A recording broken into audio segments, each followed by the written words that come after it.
My father was full of rebellion and anger, nurtured by an overindulgent mother to her firstborn, and worked and berated into him by a resentfully fearful father who had known poverty in a family of furious men, ruled by an outraged, big-breasted woman, dominant and outspoken in her disappointments.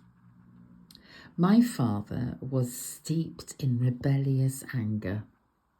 He called it red-necked, this ire and disobedience his children have. He knew it well. It ran through his own veins and then into theirs.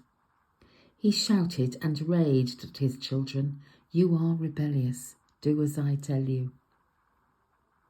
My father was overflowing in rebellion and rage. It drove him into an anguished depression. He was forever fighting despair in his dogmatic, "I may not always be right, but I'm never wrong" rhetoric.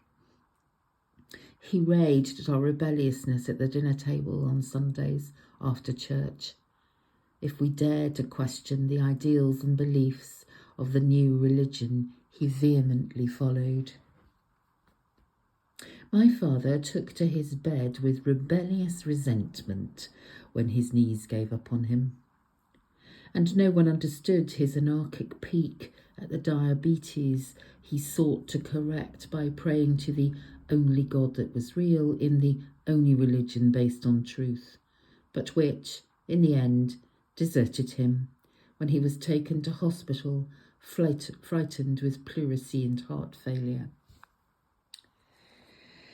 My father died from rebellious indignation at his feeble attempts at godly belief, without waiting for his guilt-ridden offspring to arrive, alone with his irritable disease, which curtailed his joy and hid it from view, and under the medication he had fought hard against for so many years, but which, had he not denied it, could have given him so much more than his 70 years of life.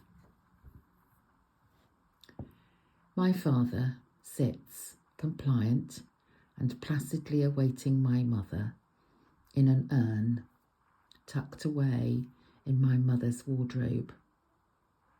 He's still here in so many ways, and we, the only two siblings left, have his rebellion, anger, and resentment in our veins, although we both hope it doesn't run so red or hot, and we try, as best we can, not to allow it to cloud our memories of our beloved father.